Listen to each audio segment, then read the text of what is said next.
is I, Dilemma, bringing you glorious things from glorious parts of the world. Glorious. This part of the world recovering Florida in the US of A. She goes by many names. She is an artist, a creator of Beauty by Newbie. She is the vocalist of death metal band Amenorrhea.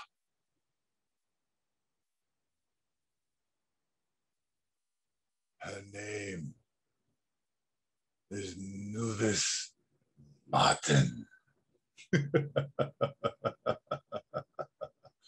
Why is he laughing like that? Oh! I always do that. I always like talk and I'm in like some deep conversation and then my guest comes and I'm like, oh!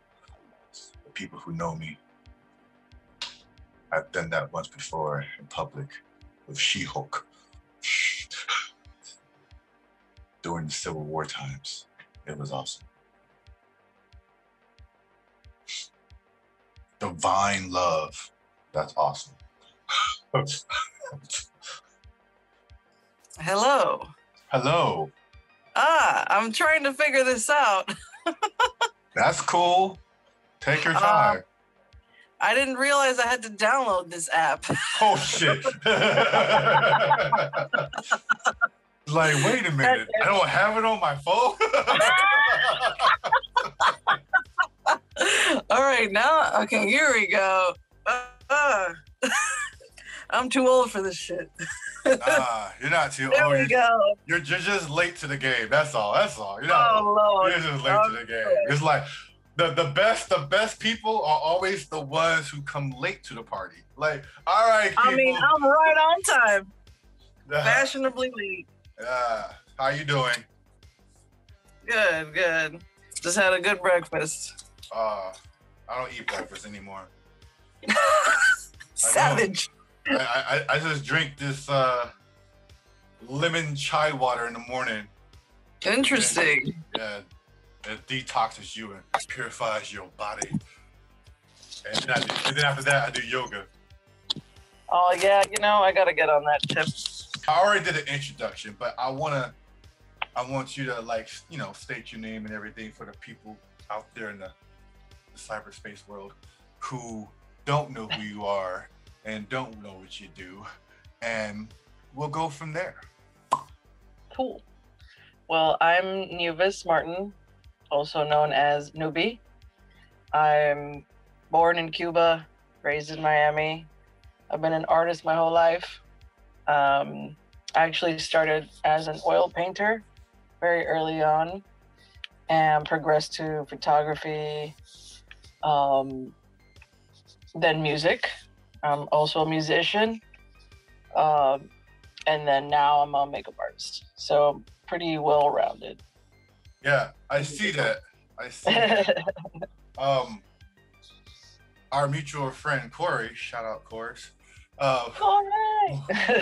When she mentioned you, I was like, so I looked you up, I was like, oh man. She said like, oh, you guys are vibe so well. Like, yeah, okay. She's like the sister I should have had. Right? Right. She's like, why are you so far away? Why am I just now meeting you? Right. And it's funny because like she's been in my circle of friends for a while, but like we actually never got to like come together and do creative stuff or interact until now. It's all about timing. Yeah. But yeah, we have a lot of similarities in terms of broad spectrum of things that we want to do or I have done. I'm like, I haven't been a makeup artist yet, though I am working on an outfit for a music video. I'm like, oh, that'd be kind of cool. Awesome. I also do videography as well. So I'm making music videos and stuff. How did you go about that, the music videography part? How did you do that? Did you self-teach? Did you go to YouTube and learn? It's all self-taught, really, and it just goes hand in hand when like you're a photographer You know, I mean, you're already holding the camera. It's like almost the same thing. You're just like doing real time, Right. you know, footage. Um, so it goes hand in hand with photography, and it just sparked an interest in me from a while back ago, and now is when I'm getting more heavily into it. Plus, like with my makeup videos, you know, that's kind of like how I got into the practice of things. Mm.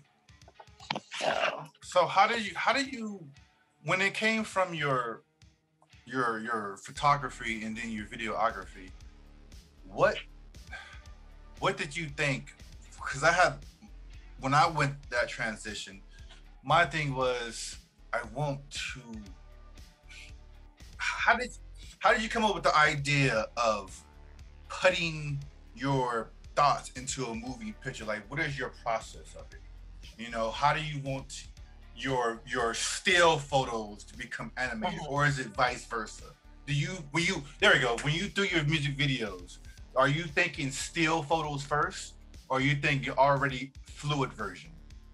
Very fluid, very cinematography, very theater like, macro shots, a lot of depth of field where the backgrounds are blurred and then there's only certain parts that are focused, and it's very cinematography in my mind. Like back then when I was like, I want to say like maybe fifth grade or something, I was riding on the bus listening to music, and like in my mind I would always see like visions of like a music video. Like I would see a music video when I listened to music. Like I would see scenes. Like I'm a very visual person, so like I hear something and I see it, you know. It becomes like you make your own movie. Yeah. Yeah, I feel that. So from a very early age, I always had like these visions, like whenever I would hear things, or like if you gave me a word, a picture, anything, I'm already seeing the full spectrum of the video. So that's how my mind works. So that's how I think we're on the same page. So to clarify, when you're writing a song from scratch, are you already in video stage? Always in video stage. Yeah, see, yeah, always. Exactly. It's like it's like like I said, it goes hand in hand. It's just like a mesh. Yeah. You know? It's already animated in your brain. You already have it played out. Automatically. Even before the lyrics. Wow. You know, I hear the song and I see it, like even the instrumental part. I'm like, oh wow, like that riff makes me think of a cave or something. You know, like what would you call your art style as a whole? Well, that's very difficult because if you had to label it. I'm sorry. I would say eclectic because I'm all over the place. All right. Let's transition to your music side. I saw that video. I was like, I'm a horror buff. I'm like, ooh, that video goes hard. Like, yeah. Woo. Yeah. Even in the scripts, it's just like watch, enjoyed this video with a barf bag. I'm like, yeah, it's rough. That is great. That was a good video. See, that's kind of what I wanted to emulate, that emotion. Like if you're not feeling something weird, like I'm not doing it right. You know, like if you're not dusted out of your mind or like weirded out, I'm not doing it right. It's like that's what art is. Anything you do, it should draw an emotional response. Wow. It's like that meme, exactly. Art should comfort the disturbed and disturb the comforted, or something like that. Oh man. I'm not sure. I know you're in death metal now, so yeah. we're gonna stay with that. So why is death metal now? Why is that your chosen way to express your voice? Why did you choose that genre? It's the most raw, visceral, kind of cathartic method, and for me anyway, it's always been for years. You have to kind of look back at my history and how I was raised to kind of understand why like I latched onto this kind of style. Okay. You know, I come from a very oppressed, you know, Christian sort of household, and very strict and limited to everything. So like this was an outlet for me, you know, like I said, like catharsis for me to like just let go of all that fucking anger and frustration dealing with like a religious household. So basically, it's like the Phoenix, Jean Grey, if you will. It's like the Phoenix where she's just raw emotions and just boom all at once, all at the same time. Okay. It's reality for what it is. It's not sugarcoating. It's how it is. You know, kind of like real life. You know, there's no rose tinted glasses when you know, roll through the bad parts of town. You know, like it is what it is. It's I like it. Do you believe art is a form of magic? If so, how does one master it, or do they need to go to school, or just do it in the essence of themselves without being taught? Art is definitely a form of magic, and we all have that within us. You know, we just have to tap into it, and school helps with that. And the training helps with you getting your skills on the right, you know, level that you want. But we all have that within us. You know, it's just a matter of tapping into that, you know, in a way that you're satisfied with how the execution is after the fact. Okay. I fucks with that. I always think about I'm not sure if you're familiar with the show, that show The Magicians. Yeah, I actually started watching that. Yeah, I haven't finished it though, but I've seen that show. Did you at least finish the first season? Yeah, I think so. Yeah, it's just been a while. That way I don't want to have to like ruin nothing for you. So basically, why I look at that show, I'm like, you know, it's so realistically structured. So they just got this guy who gets, you know, hey, you want to come become a wizard or whatever, and it's more like the school is not so much magical and essence is more like, this is the structure, learn this shit's life, you may fuck up. Right. Like, that's how I see art. Is like, you know what, there's no right or wrong way, but there is a little bit of structure. Like the emotional things.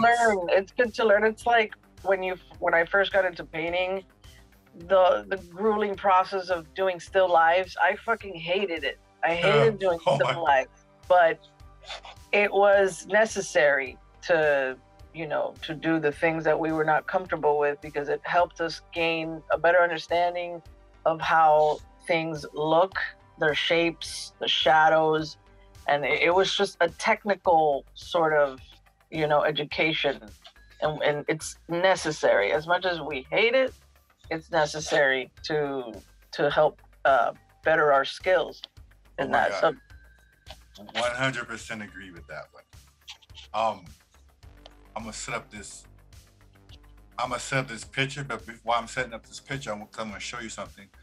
I have a question for you. Do you think art is in danger, or is it more alive than ever? It's 50-50, and I'll tell you why. Okay. Because 50% of artists, they don't work from the heart. They're not genuine. They're just there for profit, for whatever shock value, and you know, they don't have the years. They don't have, you know, the pain and the suffering that, you know, an artist like me, who was born, you know, into this, like from the very beginning, who knows the struggle, who, you know, who just wants to be seen and heard, and here comes, you know, Joe Schmo, who has never suffered the, you know, the ills of a fucking an artist, you know, and in 1 month he draws a line and everyone's raving about it, and then here I am doing an intricate Picasso sort of thing, and I get no recognition. Nobody sees it. Nobody gives a shit, you know, yet I've been doing this for so many years, and it's just, you know, it's that sort of thing where I don't understand, like, why it is that way. And like, it seems to me that people are more interested in sort of like simple things, mindless things, in my vocabulary, garbage. You know, and it's just it's infuriating for someone like me who, you know, has been, you know, in this for all my life and never get the real recognition, you know, that I deserve. You know, so it's a struggle. So that's why I think it's 50-50, and the other 50 is people like me who are like really just fucking dish out work day in, day out, constant, nonstop for years and years and years. And we have a portfolio and a resume this fucking high, you know, but nobody bats a fucking eyelash. Nobody fucking, you know, I can't even live off my art. Like, I try to sell my art. Very, very few people respond. You know, and it's pretty frustrating. Where do you think an artist has to go? Like, what does an artist have? Part of it is like the people you know and luck and all that nonsense. I'm just at a point where I'm just like, I don't even know anymore. You know, I just do what I do and I keep doing it, and just to hell with it all, you know, because art is like what keeps me alive, regardless of whether someone likes it or not, or someone buys it or not. Like, I just keep going, but it's still frustrating because I want to live off my art. I want to like eat off what I make, you know, like I don't want to work for the man forever. You know, maybe I always thought about the artist as, because I look at the timeless artists from the past, you know, the Edgar Allan Poes, the masters. Yeah, the ones that were so great. Even the scientists, Tesla, the people that like actually did something.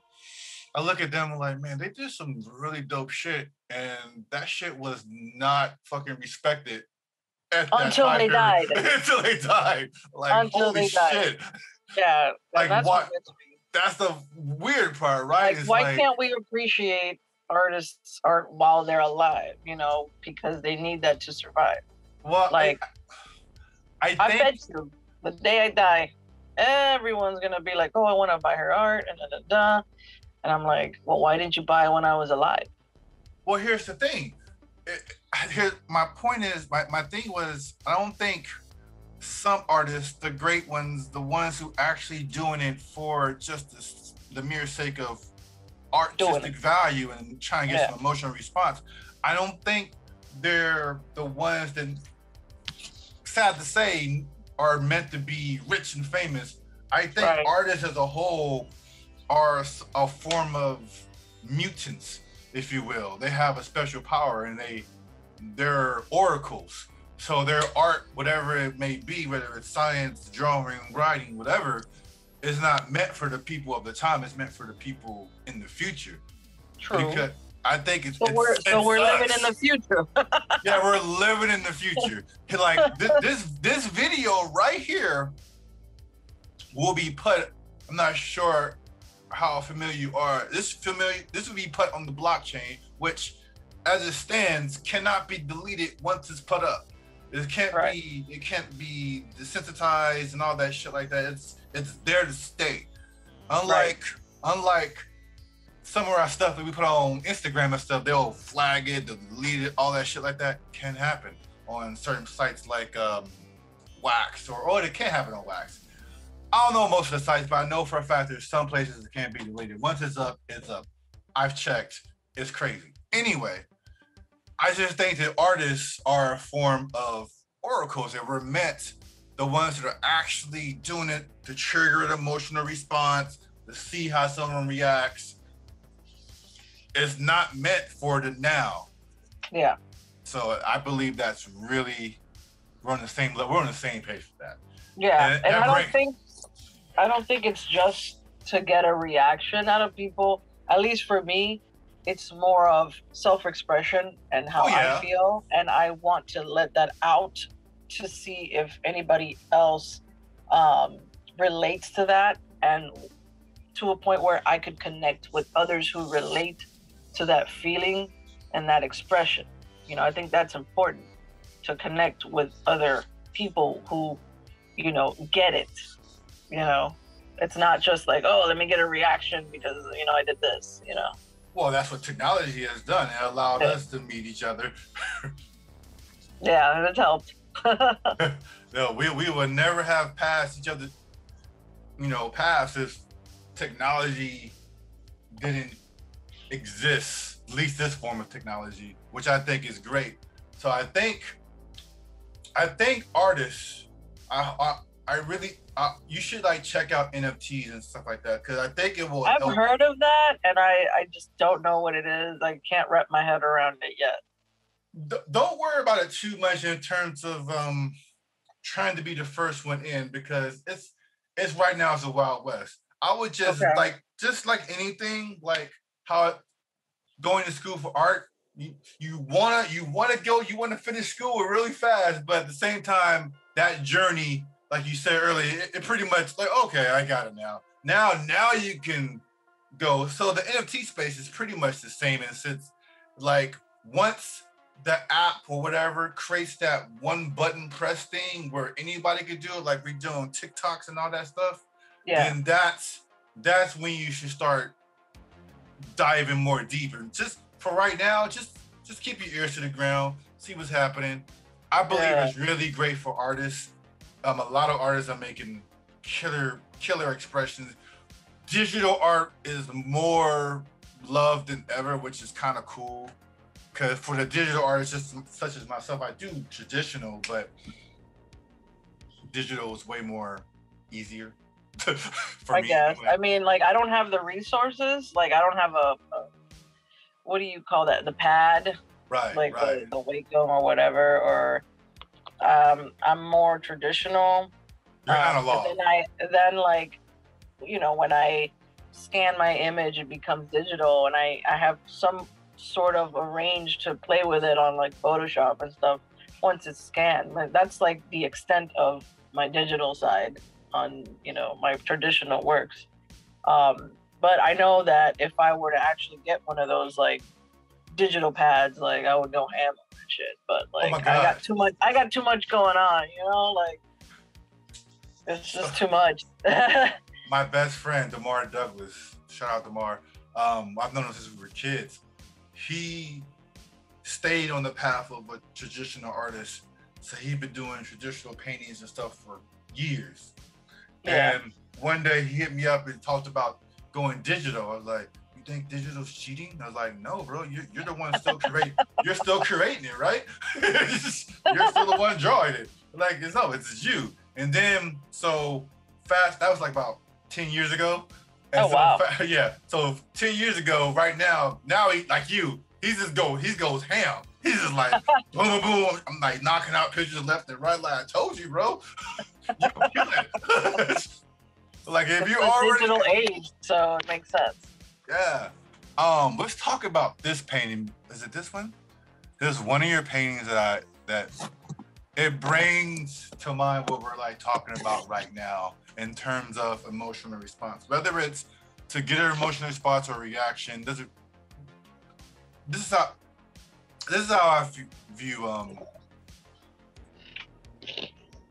think it's this. Yeah, I think it's that one. This is how I view art as a whole. Do you see it? It's loading. Okay. Yes. That's actually collage piece. Yes. So that's traditional collage. Nothing digital about that at all. No. So it was all cut out. The way I view art is the way I did. Is kind of like how I went forward with my last album was like, you ever notice that? You remember when people went to art galleries? I mean, they still do, but yes. But they don't do as much, right? Right. Now, and then when you go to an art gallery, what do? You're looking at the painting. And you're immersed in the story. You're trying to figure out what the fuck the artist was thinking, what they're trying to say, all that jazz. Right. I'm like, that's how people should think with every piece of art. And that's why I like theory boards when it comes to movies and television shows. Mm-hmm. I don't care how outrageous it is. It's like, that's what came out your mind for that scene? That's crazy. Mhm. I love that. So when I look at this painting, for me, I'm like, you know what I see when I look at this? I see, I don't know if you can see my arrow. Can you see my arrow? Sort of. It's a little small, but yes. What I see is, I don't know how to describe it. Let's go with the phrase. Interdimensional being breaking out of a different level of a different reality and just like breaking through every dimension at the same time and receiving that dimension of a being. That's what I saw. That's interesting that you say that, because when I made this, I was going through some very heavy trauma, and I was literally trying to break free, like you said, from that trauma and transcend all of that. And, you know, these are just bodies of works that I guess translate that, you know. Huh. Right? Well. So you hit the nail on the head. Shit. Then we have other pieces of work that are a little bit more intense from earlier, which are like my bondage pieces. Really? But yeah, all these also were from a different kind of trauma that I was dealing with at the time, and I really did not want to be on this planet. And so I guess I created these worlds where I felt safe. That's crazy. And you see that. You know, it helped. It's therapy. That's exactly what art is. It's definitely therapy. That's why I believe it. When you create something as an artist, if you call yourself an artist, it should be an emotional response. Maybe not meant so much for the viewer or the listener or whatever, but definitely the emotion should be there in the art piece itself. It should. If there's no emotion in that art piece, whatever it is, I don't think it's art. It's empty. And every art piece for an artist should have a piece of themselves. Yeah. You know, if there's no you in the art piece, then I don't know. It's for something else. It's for someone else. You know, it's about someone else. Like commission work, that's definitely not, you know, about you, or that has, other than you making it, it has no part of you. There's no part of you in there. There's no soul. So, like, this is like all me. You know, this is all my work has a part of me. Unless the person that commissions the piece allows you to go ham. Exactly. That's the different thing. That's more freelance. That's more free. You know, it helps. But you know what I mean. Yeah, I know exactly what you mean. I stopped commission pieces because me too. I felt empty as hell. Like, now I'm just a machine. I do what I love, and I don't like if strings someone wants to, if someone wants to buy what I love doing, then that's fucking great, because I don't have to adhere to anybody's commands of put that line here and put that shade there, and I'm like, no, I do it my way. All right, let's mix and match. We're gonna mix and match your, how we call it, the things that you do, music, painting, all that stuff. Ooh, a mashup. Yes. So, who would your music personification be in the form of paintings? The form of paintings. A musical personification. And then it can be a band, a singular artist, doesn't matter.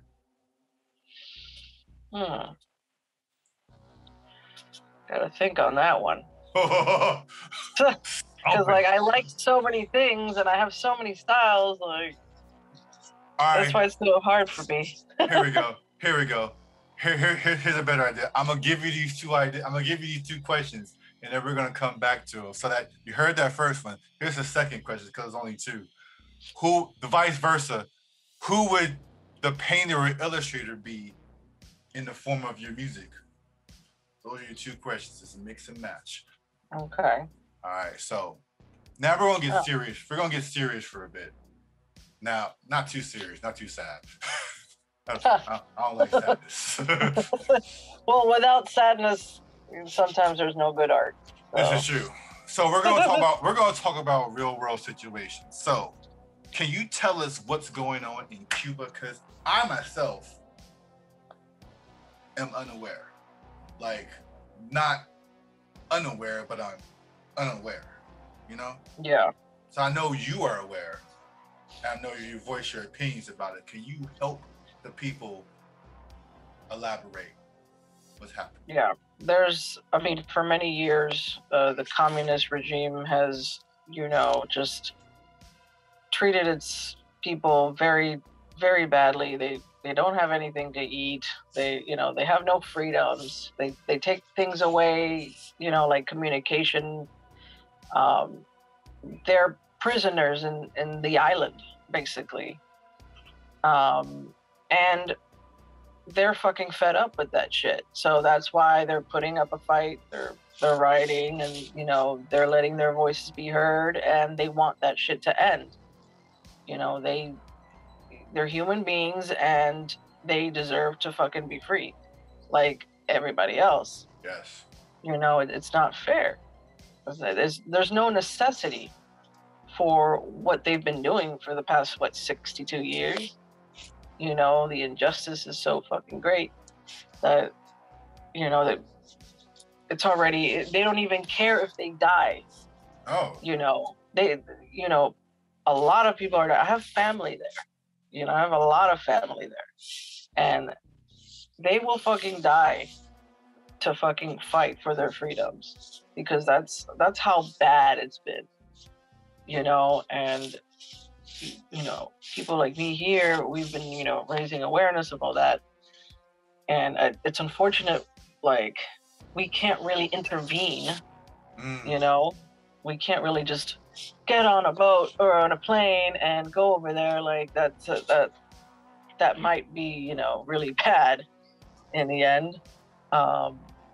But at this point, I feel that it's the responsibility of the Cuban people to really fucking destroy the government, like, and end that shit. It's terrible what's going on over there, and it's been happening for too many fucking years. But yeah, it's very sad what's happening. But us Cubans, we're really fucking strong, and we don't give a fuck.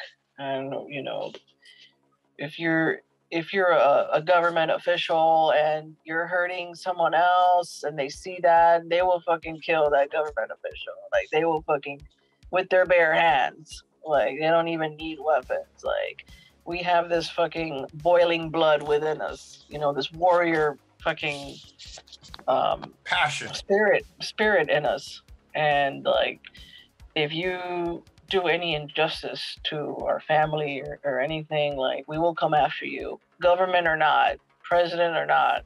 Like, you don't fucking do that. Okay. It's enslavement. It's just pure enslavement, what's been going on over there. And luckily, I was able to visit back in 2018 before shit got ugly. So I actually got to see, like, my hometown where I was born. It was bittersweet. It was very bittersweet, because it just, so much poverty and necessity, and like, you just wish you can just, help somehow, like, just snap your fingers and everyone's okay. Like, everyone has food on their table. Everyone has a job, everyone has money and a means to communicate. But it's not that simple, So the government definitely has to be taken down. Absolutely. Yeah. Okay. All right. See, I didn't know none of that. I just knew that the people weren't being treated fair. I didn't know it was like to the point of tyranny, if you will. Absolutely. And that's all thanks to Fidel Castro and his regime, Cuba, Cuba wasn't like that before. He's the one that ruined that fucking country. All right.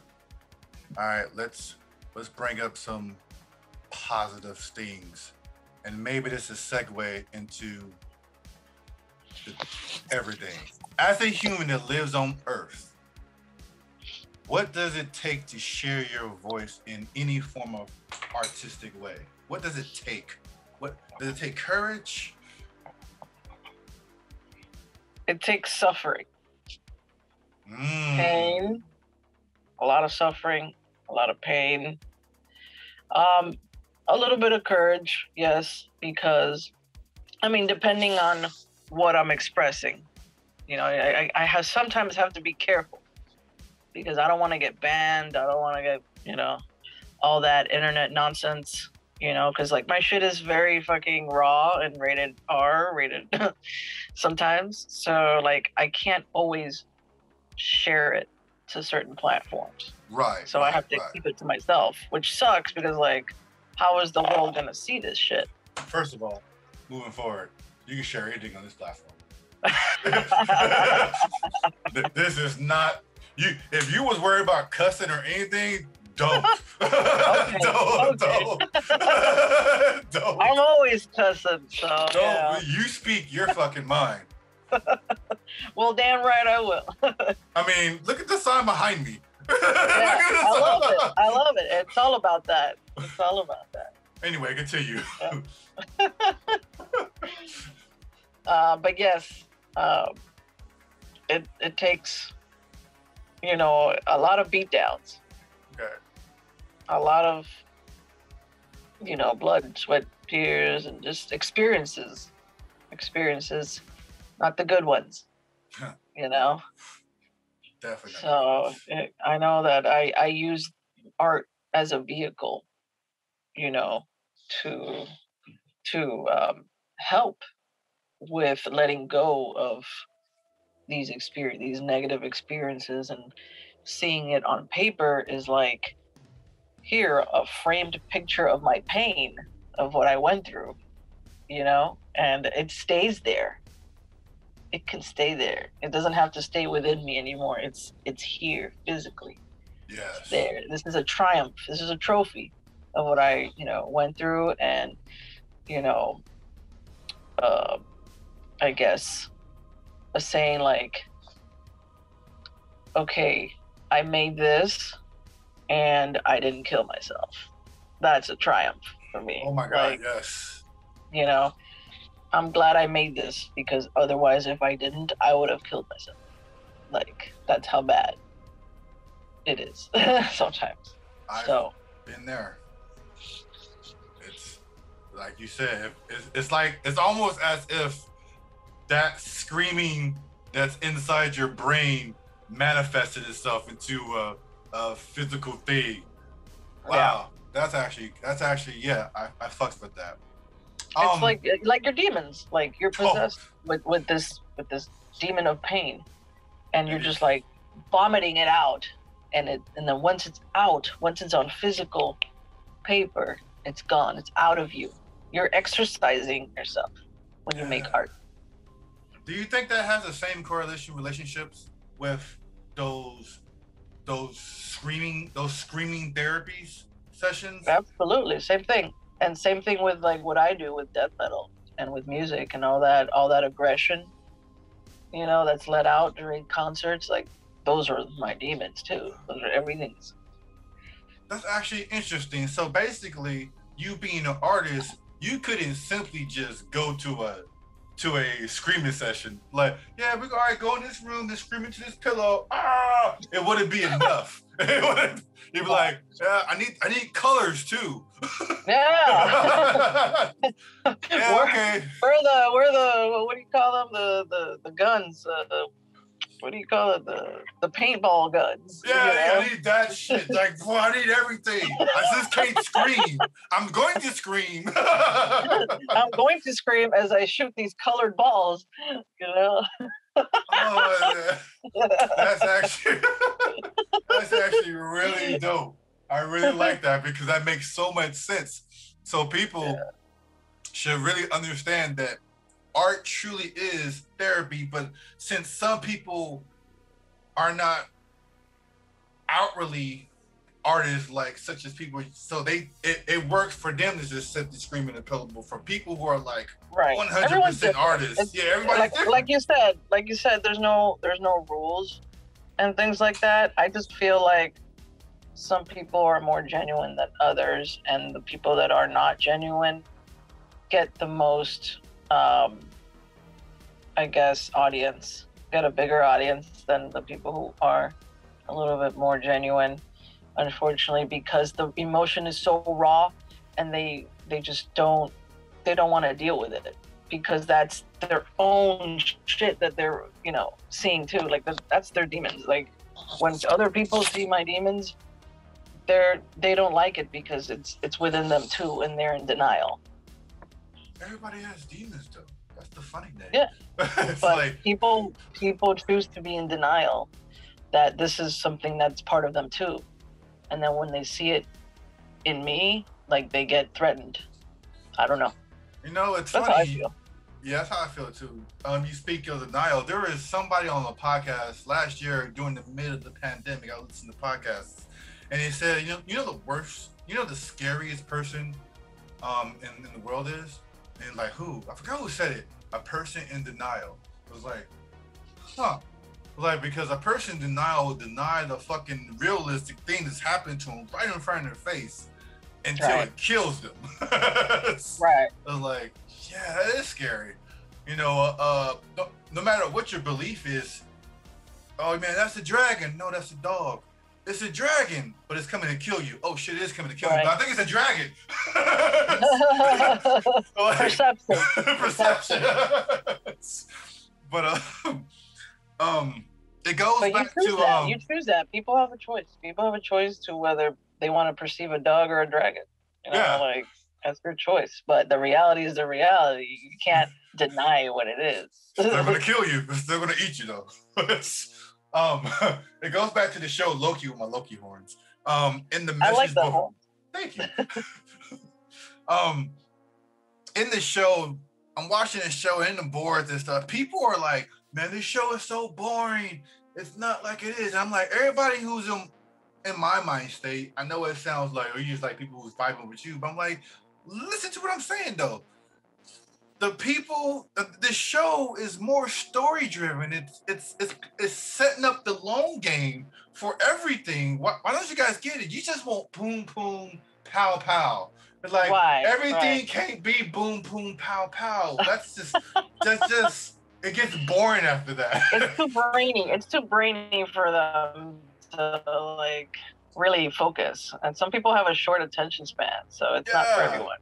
I'm like, come on, guys, this is a great show. But anyway, we're reaching the end, and what I like to do for people in the music world, I like for them to, if you have a playlist of your own that's always in your brain or that's in your phone somewhere, would you be able to link us your playlist so people can get a sense of what goes in your mind on a daily basis? Every day is different. Every day is different, but do you have a playlist? I always, of course. I always go back to like, my favorite tunes. Always, All right. So I can like make a playlist of like the tunes that I always, go back to no matter what, All right, bet. Cool. I'm gonna like put this video out this Wednesday, so if you can give me that link by any time between now and then, that'd be great. Yeah. Sure, Let's go back to those two questions though. Right. Okay. So a refresher. Yeah. Who would your music personification be? Version of paintings. Who is the musical orchestra, band, singer in your paintings? As far as like my bands or like just doesn't matter. The one who influenced you while you're painting, the one that you always see. There you go. Well, what I'm always listening to when I normally make art is this group called Entheogenic. Entheogenic, okay. Yeah, they're very like psychedelic, chill, ambient trance. It's just really, really like it helps me focus. It's very beautiful to me anyway. You just have to listen to it. It's very psychedelic. It's groovy. It's chill. You know, it's got some trance into it, some techno here and there, some samples, some Middle Eastern, you know, I guess swing to it. It's interesting. All right. I feel like I most likely would like that because I too like to listen to what am I saying? Like the psychedelic vibe. I'm trying to see if it's the same, if they may have the same type. I'm looking for a band on my list right now. I can't find them. They have a lot of like albums. I like to listen to I love to listen to Viking music. Like this is really? This is one band called I'm probably gonna butcher the name to oblivion. But I'm gonna spell it out. SKUGGSJA.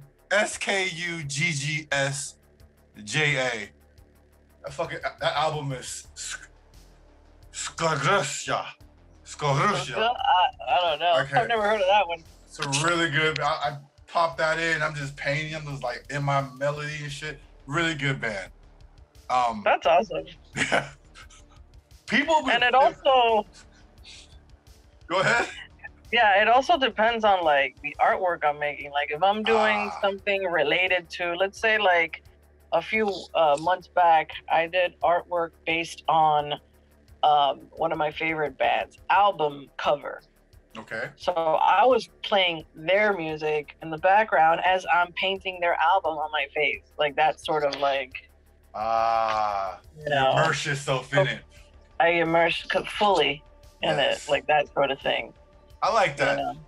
I like that notion because, like, basically, it's saying that it does help with the artwork that you're working on. To like listen to the music in which you're trying to curate the emotional response, whatever that may be. Like, I need that vibe. Nothing else.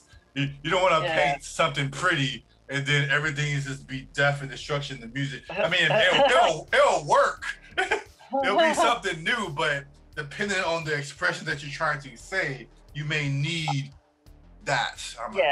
I just think it's necessary to have that correlation between the music and what you're making, you know, if you're making the art about the music. Okay. All right. Kind of sense. Now the vice versa. Who would your painter illustrator be when you're doing your music? Dali. Really? Dali's awesome. Dali's like fucking Dali phenomenal. Dali is like the father I never had. Like, I want to go to that fucking museum. I've been like a couple times. Yeah, I've actually been to his house in Spain and his museum in Spain when I traveled with my college class to Spain. So that was an intense experience, being in his house, seeing his studio. How was it? How was his studio? I didn't want to leave. I was like, man, this is like my fucking hero right now. Like, I'm in his house. I'm in his backyard. I see, like, he literally lived like in front of a freaking lake and a mountain. It was beautiful. And the weather was perfect. He actually had an acoustic room too, which was interesting. And I'm like, wow, I can spend hours in here writing music, singing, no need for amps, no need for all that. Like, the room was like fucking tip-top shape, and you just like walk into it and you talk and everything is amplified. And I was like, wow, this is the fucking best experience ever. And I got to see like his studio, how he built it. He had like this compartment underneath, like in the foundation, where he would lift the paintings from below the ground upward, you know, because he like would make these huge fucking paintings. So obviously he would pull a lever and the painting would go up from underneath, and vice versa. So that was like an interesting, sight to see, of my favorite painter, and like his studio and all his paints were still there. Everything was intact. So that was a great experience. I bet. Like Dali was that man. He was like that true artist, but he's just breaking every fucking rule in the book. It was like, okay, so you're just gonna break time. That's why I take so much. That's why I take so much inspiration from him. And I don't know if you've seen the piece that I did on my face of the Dali, but I did a whole Dali on my face, like a whole painting. Not see it. Yeah, I wonder if I can like show it to you here. Let's see if you can. Go ahead. Let me see. How do I do this? Technology. Technology? What is technology anyway? Oh, no, not this. I'll have to send it to you because I don't know how to.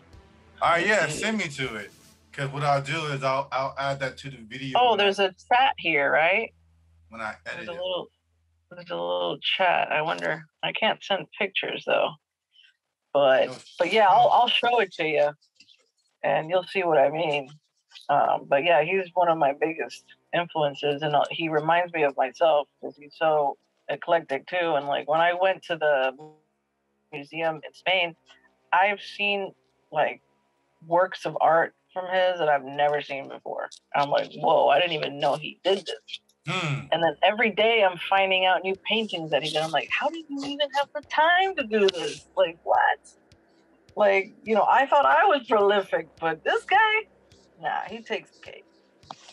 I read an article somewhere that said, like, could you speak about how did he have the time? I read an article somewhere that said that lazy people are the most creative people on the planet. And I was like, and they said that the reason being is because it takes a crazy amount of energy to be an artist, if you will. I was like, huh. Yep. And a crazy amount of downtime and not doing jack shit. Right? Just like we gathering yeah. Like I sometimes like back in the pandemic when like I lost my job and all this shit, I had nothing to do. Like I would spend literally the whole day doing absolutely nothing, only to prepare for a full night, a full like 5-hour, 6-hour session of me doing stuff to my face, like painting my face. Like when I could have easily done it in the morning or in the beginning of the day, but I had to have like 12 hours of doing nothing to then do a 5-hour session of a whole makeup face, because that's just how I functioned. Yep, that's everyone. That's every artist. That's every artist. So with all that art time, there's like more downtime than art time. So like necessary. Like there was an interview, they were both on stage, and it was J.J.R. Martin and I want to say Stephen King or Neil Gaiman. I'm probably getting them mixed up. And I know who asked the question. And J.J.R. Martin was looked at him and was like, I have a question for you. Like what? How do you write so many books? He was like, how do you write so many books in so many short times? Like, right? like, where's the energy coming from? I think it was Neil Gaiman. Probably. Because he has way too many books. I'm like, where'd you get your energy from? But you're a wizard. Anyway, it was lovely chatting with you, Niuvis. I had so much fun. I can't wait to do it again. Let's do it again. Yeah, please. Enjoy your day. I'm enjoying mine. And before we leave, if there's anything you want the people to know, be it upcoming shows, something need to take a look at, anything that pops in your mind, let your viewers and fans know. Awesome. Well, my band Amenorrhea just came out with a new music video, the one that we've been talking about. So definitely check that out on YouTube, Facebook, Instagram, Amenorrhea Death Metal. Just type that in and you'll find it. Check out our Bandcamp. Help us out. Buy some, CDs. We got some new T-shirts. We really want to, gather some funds to record some new material and get some new stuff out. Also follow my makeup page, Beauty by Newbie, IG, Facebook, TikTok, all that fun stuff, and just to help me gain some followers and some engagement. It really makes a difference for us little people. All right, cool. Well, thanks everybody for tuning in to the Danger Room. It's been real, and we'll see you again, mutations. Peace.